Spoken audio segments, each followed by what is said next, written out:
네, 안녕하세요. 김근주입니다.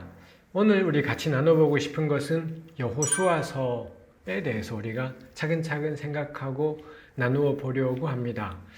우리 여호수아 앞까지 오경, 창출레민신 5권의 책이 약속의 땅을 향한 이동, 인 거죠. 결국 신명기 마지막은 요단강 건너기 직전에 모세의 죽음으로 마무리되었고, 이제 정말 그 요단강을 건너서 하나님이 약속하신 선물로 주시는 땅에 들어가는 내용, 이게 우리 여호수아서 그리고 사사기 이런 책들이 다루고 있는 부분이라고 할 수 있겠습니다.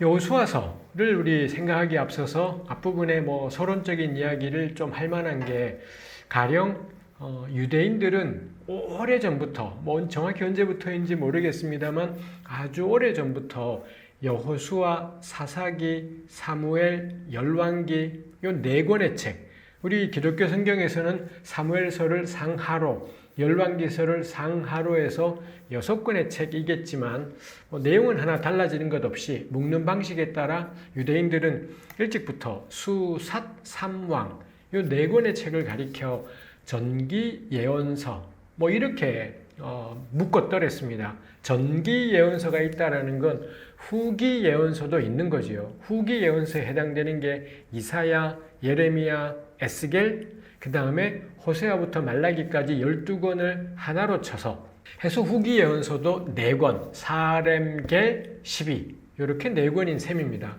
해서 유대인들의 성경은 제일 앞부분에 율법서, 창출레민신이 있고 두 번째 부분이 예언서인데, 예언서는 모두 8권인 거예요. 정기예언서, 수사, 삼왕 4권, 후기예언서, 사렘겔, 12 4권 이렇게 되어 있습니다.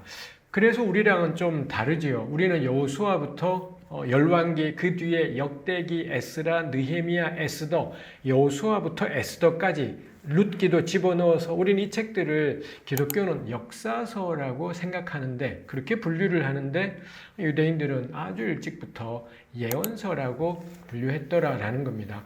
수삿 삼왕, 오늘 우리 하려고 하는 여호수아서를 왜 예언서라고 이 사람들은 생각했을까? 이죠. 설명이 나와 있진 않습니다. 다만 미루어 짐작하는 거지요.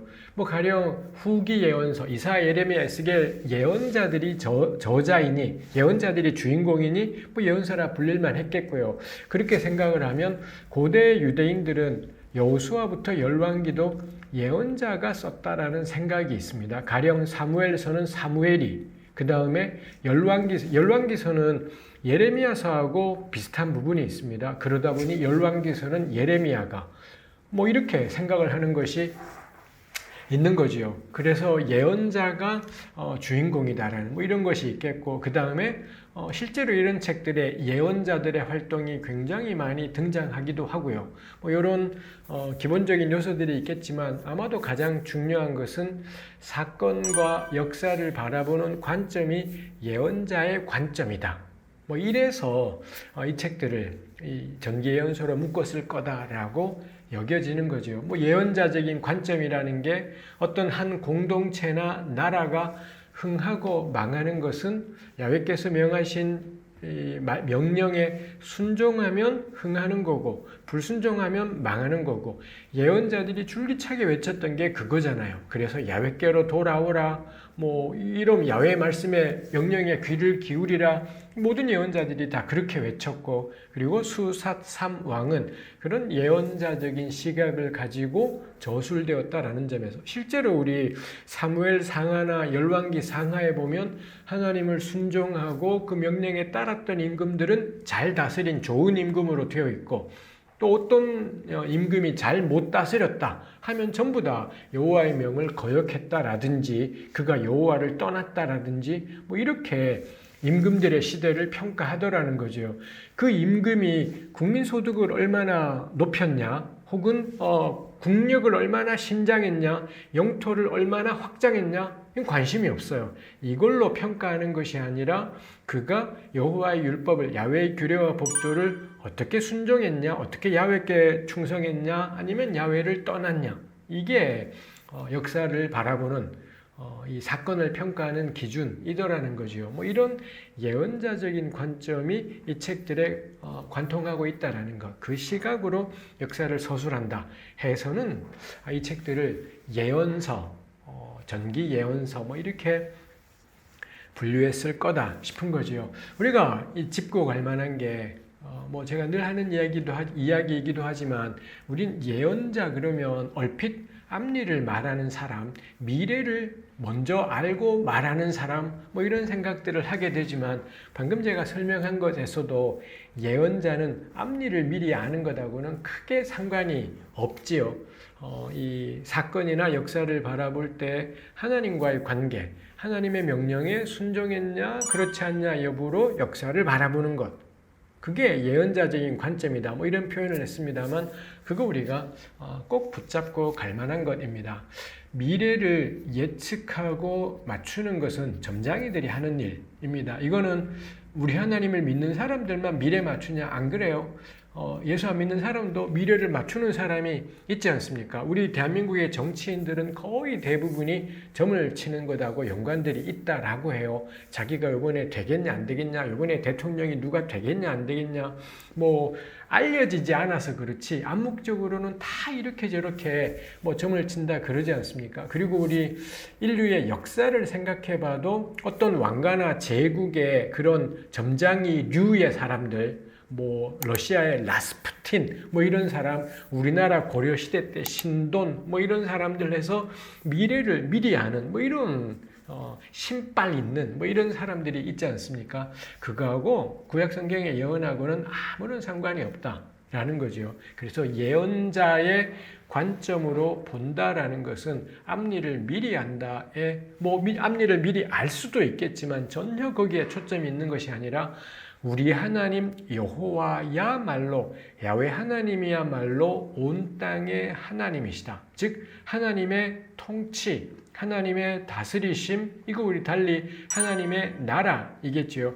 야훼께서 온 땅을 통치하신다라는 요 관점을 가지고 현실을 바라보는 것. 현실에는 온갖 가지의 변수가 있잖아요. 뭐 군사력, 경제력, 뭐 온갖 변수들이 다 있지 않겠습니까? 그걸로 평가하는 것이 아니라 이 나라가 군사력과 경제력이 짱짱하네, 이기겠네, 뭐 이렇게 평가하는 것이 아니라 야훼께서 온 땅을 통치하셔, 이걸 기본값으로 두고 하나님이 온 땅을 주관하시는 왕이시라면 그럼 당연히 어떤 시대를 평가할 때 그 시대가 야훼께 어떠했는가 이렇게 평가되지 않겠습니까? 그래서 예언자의 관점은 앞일 맞추기가 전혀 핵심이지 않습니다. 중요한 부분이지도 않습니다. 예언자의 관점으로 역사를 바라본다라는 것은 야훼 하나님의 온 세상 통치라는 이 명백한 사실, 요 위에서 이 모든 현실을 해석하겠다. 이게 예언자적인 관점으로 바라본다라는 것의 의미 라는 것입니다. 해서 수삿삼왕 요 네 권의 책이 우리 이제 이런 걸 생각하면서 읽어보면은 정말 그렇구나 라는 것을 알 수가 있죠. 해서 수삿삼왕을 우리 주 4세기, 5세기의 기독교는 역사서 항목으로 분류를 했고요. 그래서 영어로는 historical books 뭐 이렇게 분류들을 하지만 그렇게 분류하는 게 편의상 편하고 쉽고 명료한 표현이긴 하지만 늘 우리가 주의해야 될 것이 사실 이 책 가지고 히스토리를 알기는 어렵다라는 겁니다. 왜냐하면 이 책들은 정말 주전 8세기, 9세기, 10세기 그때 이스라엘의 모습을 묘사하고 싶은 책이 아니라, 그거 전달하고 보존하고 싶은 책이 아니라 역사라는 소재를 가지고 야훼 하나님의 세상 통치의 시각으로 평가하는 겁니다. 그러다 보니 취사 선택, 당연히 그런 일들이 일어날 수밖에 없는 것이지 않겠습니까? 그래서 이걸 보고서 실제 뭔 일이 있었느냐 확인이 진짜 어려운 것이다라는 것입니다. 뭐 그런 일들이 하나둘이 아닌 거지요. 그래서 이걸 볼 때 다큐멘터리를 대하듯이 저는 이 책들을 읽으면은 거의 대부분 제대로 보기는 어려울 거다 싶은 것이 있습니다. 그거 늘 유의하면서 바라봐야 되는 것이 있겠지요. 그리고 또 하나, 이 수사 사망에 실려 있는 내용들이 실제로 일어났냐 안 일어났냐도 확인하기가 거의 어렵습니다. 가령 어떤 책의 진술이 이게 실제 팩트를 반영하냐 안 하냐를 확인하려면 그 사건에 대해서 서술한 또 다른 문헌들이 있다면 비교해 볼 수 있지 않겠습니까? 서로 비교해 보고 그러고는 비교해 보니 이거 이러네 저러네 평가가 될 겁니다. 가장 큰 문제는 뭔가요? 열왕기 하, 열왕기 상, 요 정도는 그래도 다른 문헌들에도 가령 이스라엘의 문헌 말고, 이스라엘의 문헌은 구약 성경 말고는 요식 있게 남아 있는 게 없어요. 이거 빼고 아수르라든지 고대 중동 이쪽 동네에서 이 전해지는 고고학적인 유물로 전해지는 그 시기 문헌들에 가령 구약 성경에 나온 어떤 내용들이 등장한다. 가령 예후라는 임금이 구약 말고 고대 중동 문헌에 언급이 되더라라는 거예요. 오므리 이런 이름들이 언급이 되더라라는 거지요. 그러면은 맞춰보면서 시대가 어느 때쯤이겠구나, 이런 인물이 존재했구나 확인이 될 겁니다. 근데 구약 성경에는 등장하는데 일체 외부문에는 등장하지가 않는다. 그러면은 이 구약이 이야기하는 게 어디까지가 팩트인지를 확인할 길이 없다. 라는 거죠. 이거 오해되지 않으면 좋겠습니다. 그래서 구약은 구라야라고 말하는 것이 결코 아닙니다. 구약은 사건에 대한 예언자적인 해석이에요. 야훼 하나님의 온 땅 통치라는 시각으로 사건을 설명하는 글. 마치 오늘 우리네 교회로 치자면 간증 비슷한 겁니다. 내 삶에 누구나 일어나는 평범한 일이 일어났을 때 근데 나한테는, 기도했던 나한테는 그 사건이 특별한 하나님의 개입이지 않습니까? 근데 신앙이 없는 사람은 이거 하나님이 하셨어 그러면 하나도 동의하지 않을 겁니다. 실제로 일어난 일은 그냥 누구한테나 일어나는 일이다 보니 그러지 않겠습니까? 그래서 수사 사망의 책을 읽으면서 특히 여호수아, 사사기 이 책들을 읽으면서 여기에 진술하고 있는 내용이 글자 그대로 팩트야, 이렇게 보아서는 안 된다라는 겁니다. 오해하지 마십시오. 실제로 안 일어났어 라고 말하는 것이 아니라 성경은 요랬다라고 이야기하지만 사건에 대한 해석이고 사건 자체에 대한 보도가 다른 어디에도 확인되지 않기 때문에 이 사건의 사실 여부는 결론 내릴 수는 없어요. 그 점에 대해서 제가 이야기하는 것이겠습니다. 그렇게 생각하면 그러면 이제 일반 학문이나 고고학에서 하는 이야기들을 우리가 큰 거부감 없이 저는 들을 수 있겠다 싶은 생각을 하게 되죠.